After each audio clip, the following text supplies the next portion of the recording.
Well, we're here at 3. It's after 10 past. He is in, isn't he? One of the big boys wants to see. He always pulls the same trick. Sends for you at 3 and sees you at 3:15.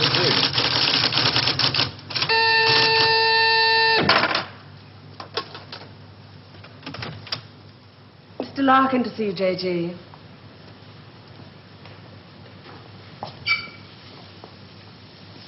I'm sorry for the captain. Sit down, Mr. Larkin. Thank you. Do you smoke these things? King of Kings, size. Yes. Very surprised we got you to come here, Mr. Larkin. Well, I couldn't see what the CWNS would want with me. Still can't. Do you know anything about us? Oh, I heard 1 or 2 things when I was working with the BBC. What'd you hear? CWNS set up midway between the government and the TV companies. Any time the newsreel boys put out stuff with security classification, wars, weapons, political leaks, they get their film through this office. What do we know about you? Larkin. Robert Santor. Yes, it's a family name. Good family. Good education. But you turned your back on all that, didn't you? Tried a little bit of everything. 1955, you wrote some plays for the BBC, then worked for them as a story editor. 1961, you got a 3-year contract as a director, which you didn't renew. Oh, the BBC weren't paying money. Well, you're in the money now, aren't you? In 1968. There's your flat in Holland Park, your cottage in Hampshire, 2 children. And a dog and a cat who commute with us to the country at weekends. Well, maybe you knew that already. 6 years ago, there were those shows you did on alcoholism, blood sports, slum clearance. People called you bright. Very bright. There were other words they used. Hard-hitting, vital. Now you do only 4 shows a year. The critics call them brilliant. They're high in the ratings, and they're, well, they're souffles. Little soft in the center. Don't think I'm complaining. Oh, you can complain if you want to. Just call it a friendly professional interest. I'd like to know what happened to alcoholism and blood sports. Call it reaching the age of 35. Call it school fees, 2 fixed addresses. Call it joining the establishment. Call it being a socialist for 15 years in a country that'll never be socialist. Good. There's your wife, Rachel. You married the girl next door. Your 2 children, Rebecca and Daniel, nice little family. 3 years ago, you got yourself a girlfriend. It was serious. Where the hell did you get that from? Just tell me where it stops. Lasted for 18 months. Your wife never knew about it, even when you nearly decided to leave her. Who are you? It's the initials JG, that's all I know. Never met you before in all my life. July the 25th, 1966. You finally decided to break it off with this woman. You said you loved her. You said you loved your children. It was 2 against 1. You had to add it up like that.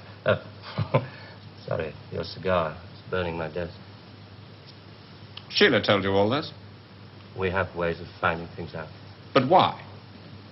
If it's blackmail, the thing won't hold water. It's all in the past.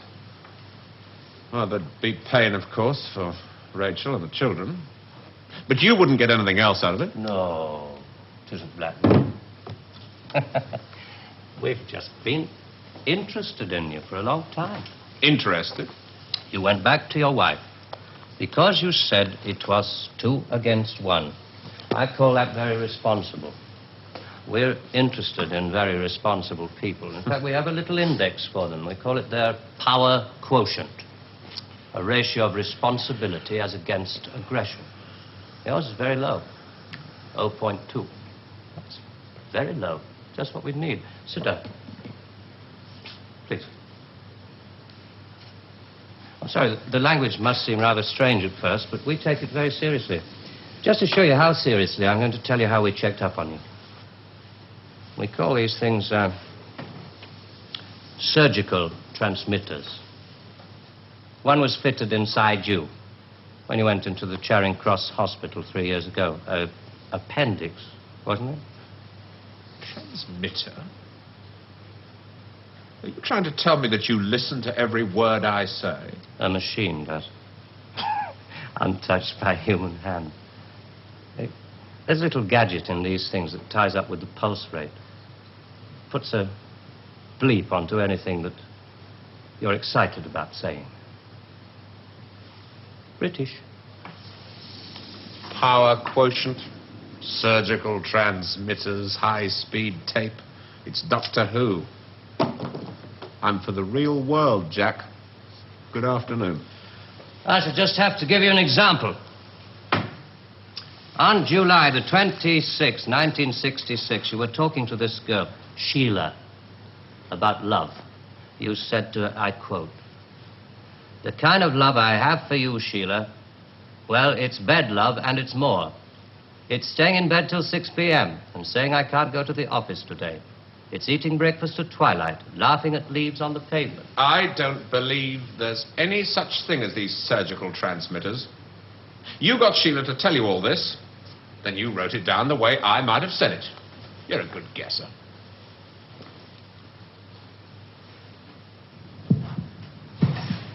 Can you hear your heart beating?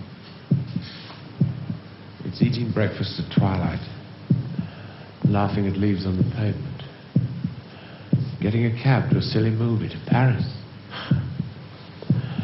It's moving when you're tired of staying still. And I've done it all before when I could do it with no ties. Now to just be irresponsible.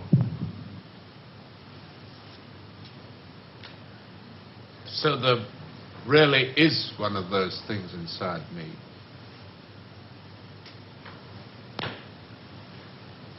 What do you want? We want people with low power quotients. We want them to work for us. Nothing more sinister than that.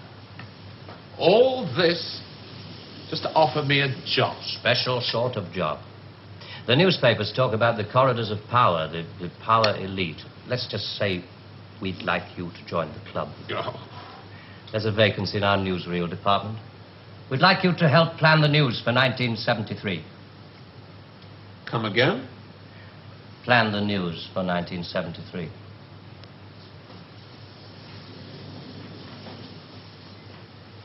What are you doing? I just want to make sure the sunlight's real.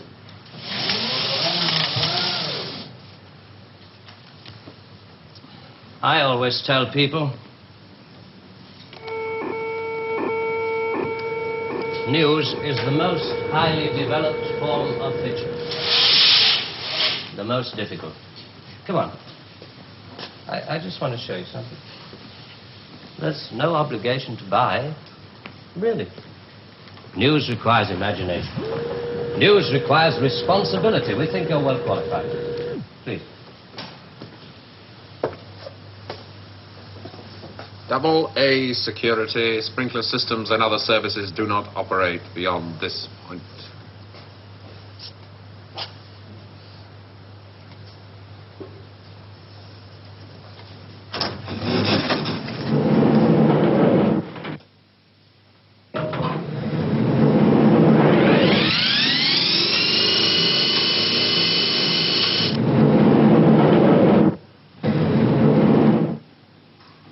'73. We've only roughed out the news for 1973. Nothing's been given the go-ahead yet, but this is the kind of thing we have in mind.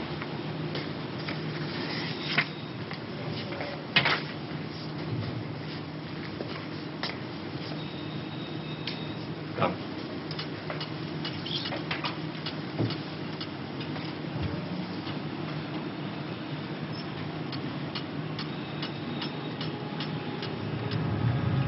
Today, April 14th, 1973.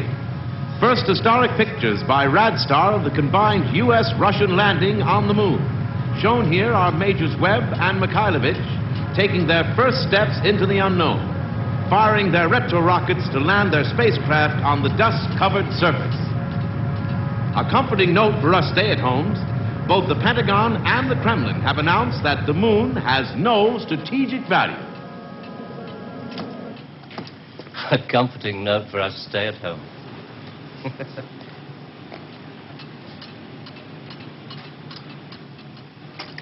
I can't show you any film on this next model. We haven't photographed it yet.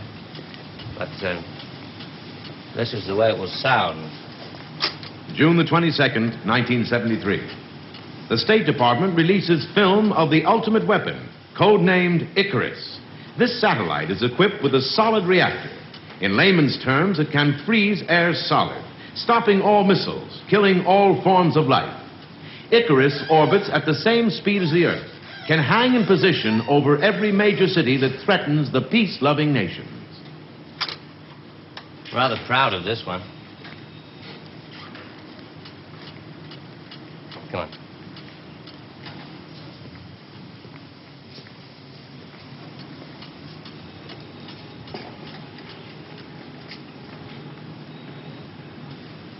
Please, sit down, Mr. Larkin.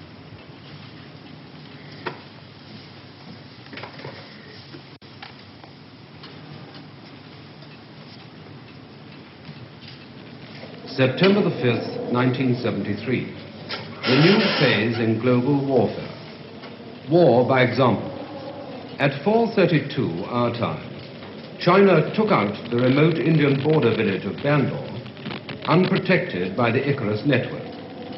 After the first 2 5-megaton H-bombs had fallen, the 9-way hotline finally Switch it had off. effect. But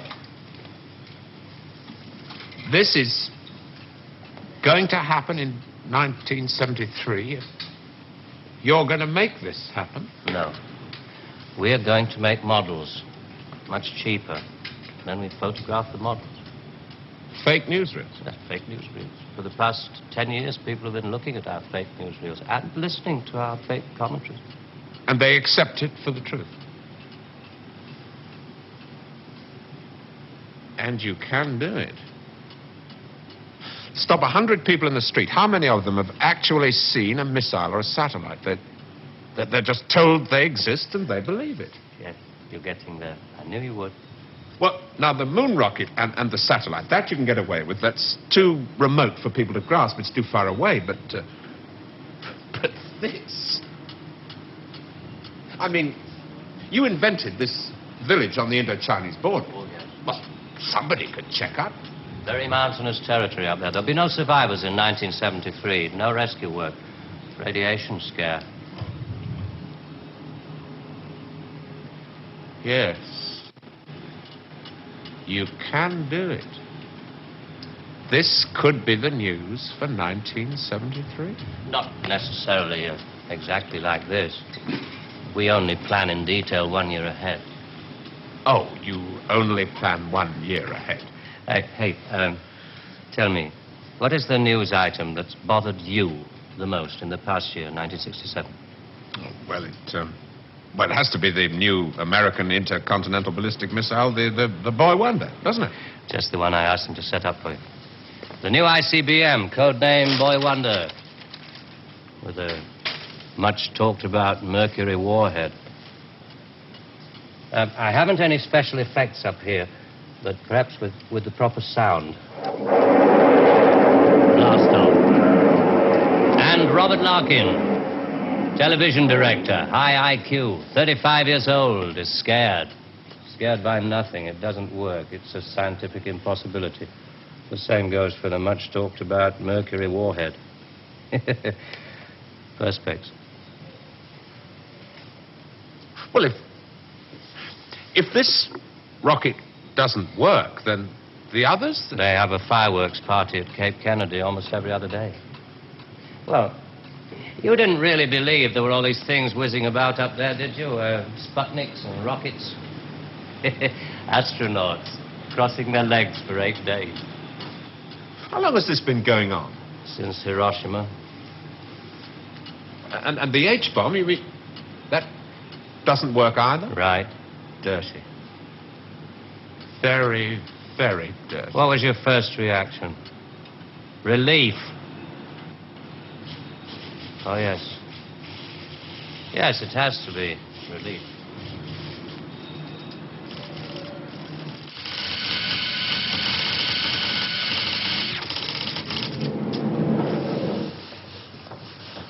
Only 12 people are allowed beyond this point.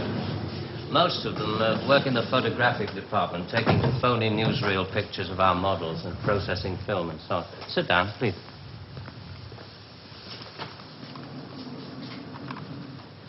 Ah, pretty pictures from our stills department. The boy wonder. Do you really think that missiles and satellites are my line of country? No, not at all. I've only shown you the hard news. There are other things, much softer things we thought might interest you. Well? 1973, we thought it might be time for an anti-teenage movement. A long-awaited return to maturity. Sherry. Perhaps even a religious revival. Oh, I see. You want me to arrange the grand opening of Ruislip Cathedral. 1st of October, 1973. Mark the date down in my 10-year diary. We are very serious about you. There are things about you we like very much. Qualities you have to offer. Qualities that we perhaps don't possess at the moment. That's great. Our file on you. I have to return to July the 25th, 1966, the day you broke it off with this girl, Sheila. You really did reveal rather a lot of yourself that day. But, of course, if you really mind... Help yourself. You said to her, it won't work, Sheila, and she said something, and then you said...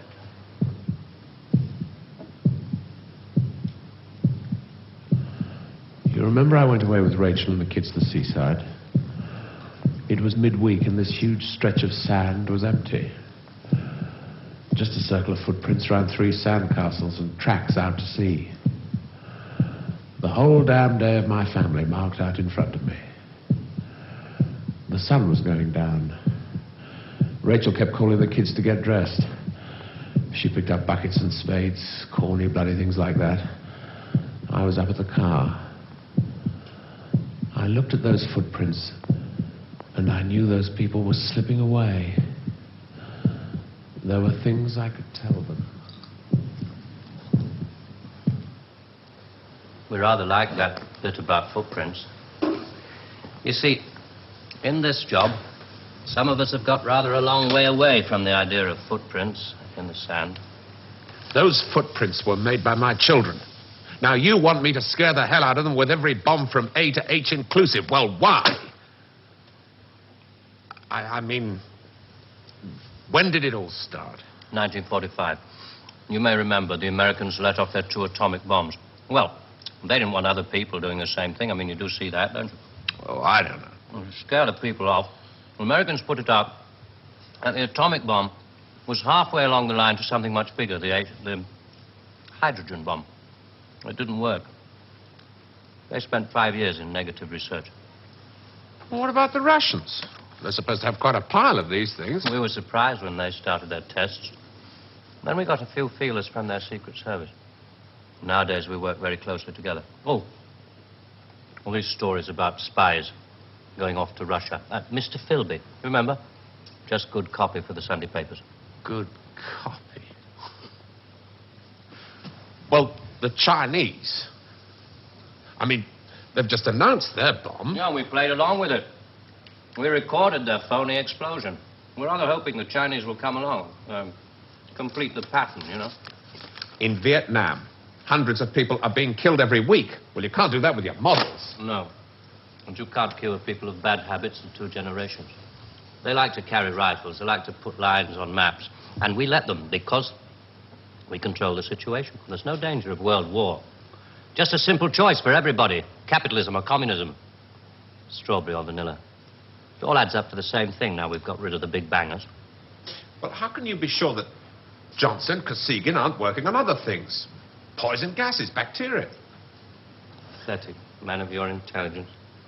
You don't want to destroy the world, neither do I. What makes you think that presidents are different? Well, they've made some pretty good stabs at it in the past. There wasn't the right sort of control then. Nowadays we know better. Politicians are easy to control. The grosser mentality boys who like to be photographed getting in and out of Daimlers in Whitehall. They come right at the bottom of our organization. A few rungs up the ladder, there are the people in the top secret factories. Just those in a position to know they're making weapons that don't really work. There must come a time when somebody wants to use one of those weapons. I mean, somebody is standing there with a finger on the button. Well, that's the beauty of it. Nobody presses the button. We control all the crises. We build them up and we shut them down. We. Again. Yeah, I'm coming to that. Near the top of the hierarchy, there are the economists, top civil servants, top brass in the military. Those men who are supposed to view the nuclear tests and so on. And above them, CWNS. Right at the top. Classified World News Service. Just who the hell are you? It's obvious, isn't it? Just a very few of the top people in communications in every major country in the world. Oh, you mean you run all these magazines? No, of course not. We just get them to take some of our copy every week. Television is much more important to us. It all happens so quickly. You say you can put out what pictures you like on television. Doesn't anybody try to stop you? No, nobody wants to. 99.386% of the population wouldn't believe this conversation. And the rest are working for us. And they're the top minds, the really responsible people. They know they're guaranteeing the lives of their grandchildren the only foolproof way. Scaring the hell out of their grandchildren. Well, I won't buy it. You must admit there has to be some kind of control in this world of ours. Look at this. And remember that 1/4 of the world is starving. There are the full bellies and the empty bellies. Some of the empty bellies carry rifles. Well, we full bellies are getting a bit flabby. We're not very good with rifles anymore, so we've devised 2 ways to keep the empty bellies under control. One of them is this fictitious hydrogen bomb we've talked about. The other one is money. Enough money to fill some of the empty bellies and put a hopeful smile on the faces of the others. A great wall of money all around Britain. And it's no secret that the British economy is in trouble at the moment. So we have to put that right, too, to stay alive. We have to control the people in this country. Scare an ostrich, buries its head in the sand. You scare a hedgehog, it rolls itself up into a ball. When a woman's frightened, she goes out and buys herself a hat. You mean you scare us so that we'll buy more, so that money moves quicker, production moves up? We don't say scare when we talk about human beings. We say threaten them emotionally. And there are all sorts of ways of not just the big ones like the hydrogen bomb. Overcrowd them a little with bad planning. Sell them too many motor cars. Anything to keep them a little bit removed from reality. Nowadays, people don't work for money. They work for the idea of money. They don't even love for love. They love for the idea of love. They only hate for the idea of hate. It took us 5 years to find a non-addictive drug, one we could pay off against the hard drugs. LSD. You marketed that? Oh, yes, of course. And for a very good reason.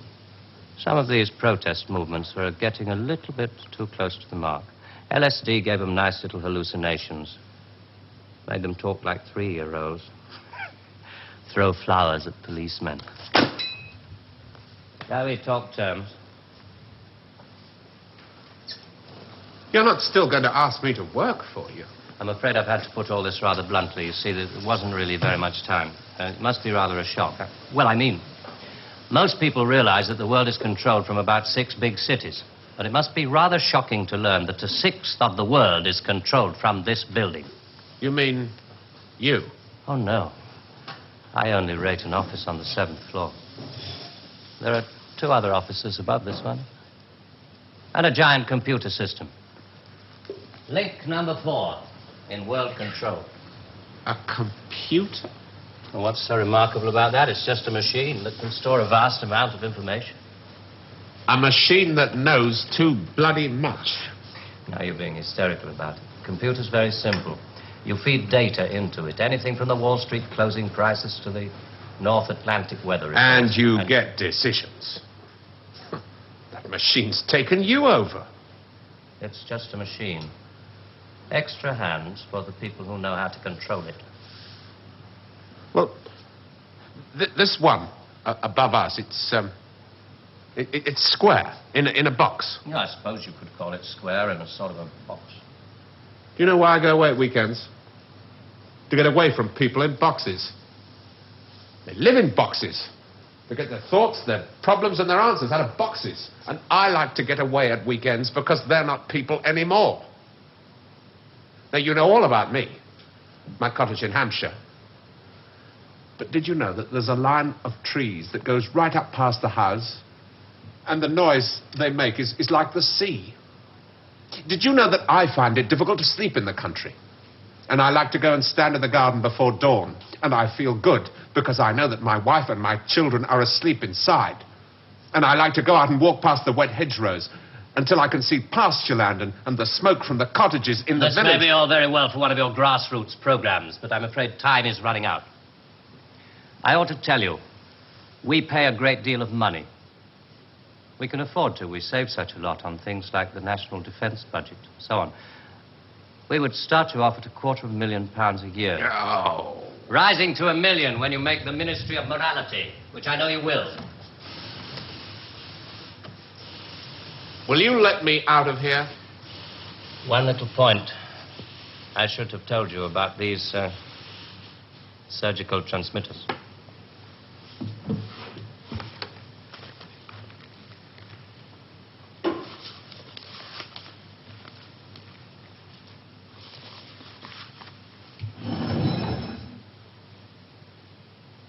There's enough of this stuff inside you at this moment to kill 6 people. There's a button we can press. I'm sorry about the dramatics. Our boys call these things the oral contraceptive. Keeps them from talking too much. So there must be one of those transmitters inside you. Who presses the button? Extra hands. All this stuff about the computer being extra hands for the men who know how to control it. That machine controls you.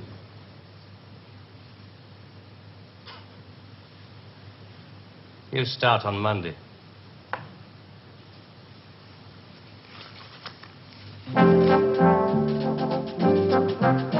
Early controversial classics from Dennis Potter next weekend with the first of the Nigel Barton plays on Saturday at 11:20.